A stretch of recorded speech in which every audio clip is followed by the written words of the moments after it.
Hi everyone, welcome back to the LS Academy.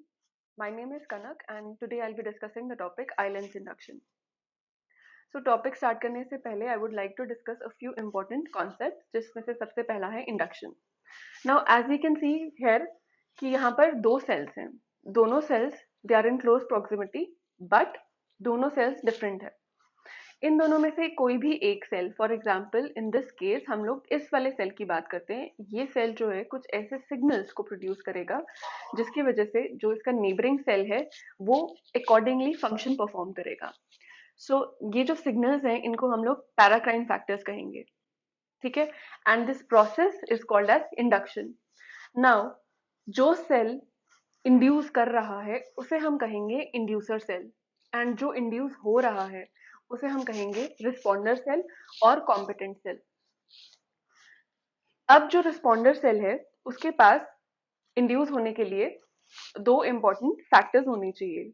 सबसे पहला है receptor for the inducing factor and second is ability to respond to the signal produced by the inducer cell, and this ability is called as competence.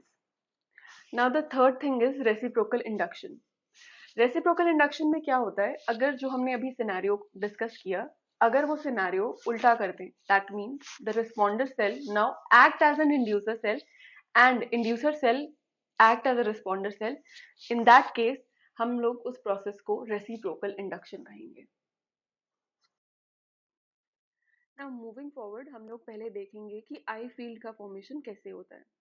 As we all know that fertilisation के बाद zygote का formation होता है, zygote के बाद मोरोला बनेगा, मोरोला के बाद ब्लास्टुला स्टेज आती है, ब्लास्टुला के बाद gastrula and then finally neurulation process होगा. अब न्यूरलेशन में क्या होता है कि जो न्यूरल प्लेट होती है it will fold to form neural tube, and इसी न्यूरल ट्यूब के एंटीरियर पार्ट में आई का फॉर्मेशन होगा. नाउ आई फील्ड की फॉर्मेशन के लिए कुछ जीन्स हैं जिनका बहुत इंपॉर्टेंट रोल आता है. फॉर एग्जाम्पल सबसे पहले हम लोग यहाँ पर नॉगिन जीन देख रहे हैं. नॉगिन जीन प्रोडक्ट का काम क्या है, it inhibits ET gene, right. But I field formation के टाइम पर नॉगिन जो है वो इंड्यूस करता है OTX2 को, which further represses the action of noggin on ET. Now ET क्या करेगा, ईटी जो है वो RX1 को एक्सप्रेस करेगा which will further help to express PAX6.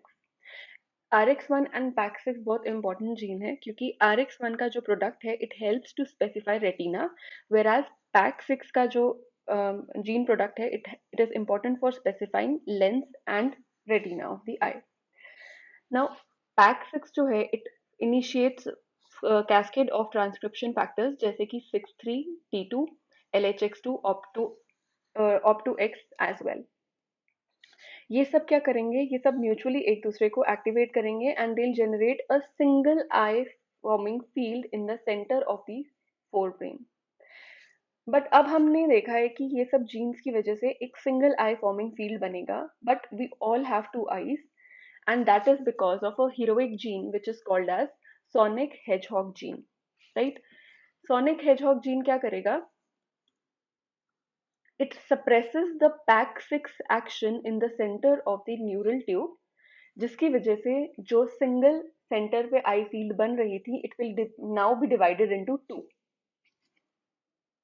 अब हम देखेंगे कि आई लेंस कैसे फॉर्म होगा, बट उससे पहले हमें एक टर्म के बारे में पता होना चाहिए and that term is called as optic vesicle.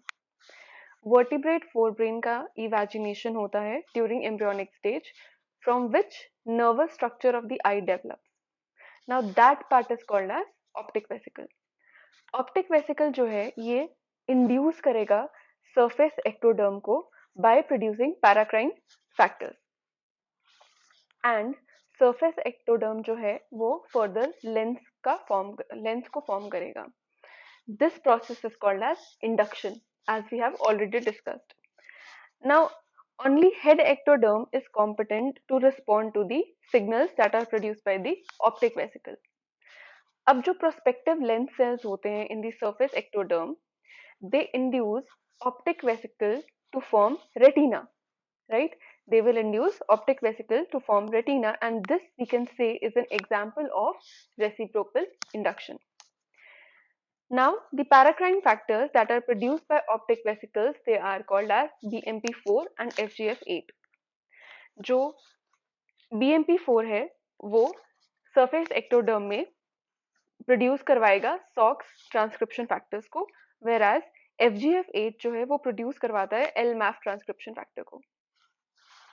जो सरफेस एक्टोडर्म है उसके पास ऑलरेडी पैक6 प्रोटीन जो है वो एक्टिवेटेड फॉर्म में प्रेजेंट होता है। Now, BMP4 plus FGF8 and PAX6, they, these three transcription factors, they are required for the lens differentiation as well as activation of the lens specific gene which is called as delta crystallin. अब जैसा कि हमने कहा कि optic vesicle, this is the optic vesicle, ये जो है ये पैराक्राइन फैक्टर्स को प्रोड्यूस करता है जो कि सरफेस एक्टोडर्म को इंड्यूस करेंगे। सो जो सरफेस एक्टोडर्म है in return they also respond by thickening to form a lens placode. अब ये जो लेंस प्लेकोड है it further invaginates to form a lens pit due to which जो evaginated optic vesicle था it will now invaginate to form a optic cup.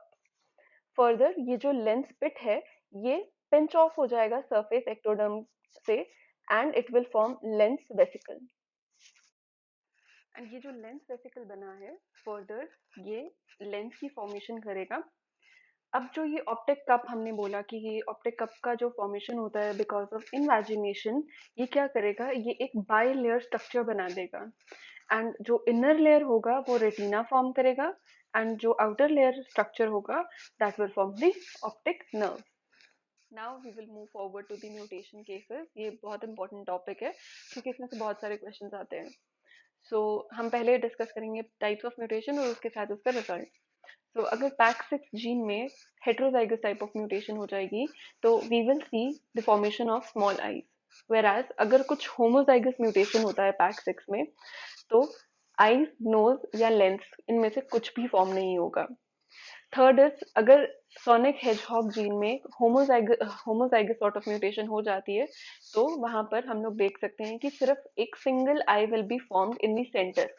क्यों? क्योंकि हमने एसएचएच का जीन ऑलरेडी एसएचएच जीन का फंक्शन ऑलरेडी डिस्कस किया था कि it suppresses PAC6 expression in the center of neural tube, hence dividing the field into two. आगे अगर हम देखें कि अगर हम लोग ऑप्टिक वेसिकल को वाइल्ड टाइप लें और सरफेस एक्टोडर्म भी वाइल्ड फॉर्म में लें, लेंस का फॉर्मेशन जरूर होगा। वेराज ऑप्टिक वेसिकल में अगर पैक6 म्यूटेंट है और सरफेस एक्टोडर्म वाइल्ड फॉर्म में है या फिर नॉर्मल फॉर्म में है तब भी लेंस का फॉर्मेशन होगा। ऐसा क्यों? क्योंकि पैक6 म्यूटेंट जो है वो सरफेस एक्टोडर्म में प्रेजेंट होता है।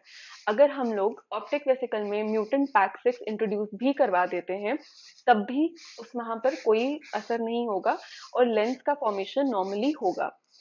अगर ऑप्टिक वेसिकल हम लोग वाइल्ड फॉर्म में लेते हैं वेयर एज सरफेस एक्टोडर्म में पैक6 का म्यूटेशन हो जाएगा, then it will hinder the formation of lens. क्यों? क्योंकि पैक6 जो जीन है ये मेनली काम कहाँ पर करता है?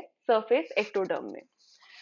लास्ट थिंग इज अगर हम लोग पैक्स म्यूटेंट ऑप्टिक वेसिकल में भी लेंगे और पैक6 म्यूटेंट सरफेस एक्टोडर्म में भी लेंगे तब भी लेंस का फॉर्मेशन नहीं होगा।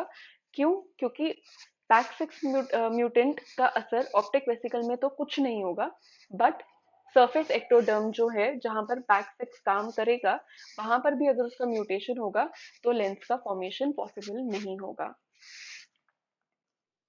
आई होप ये लेक्चर आपके लिए बेनिफिशियल रहा होगा। If yes, do consider like, sharing and subscribing to the channel. Thank you very much.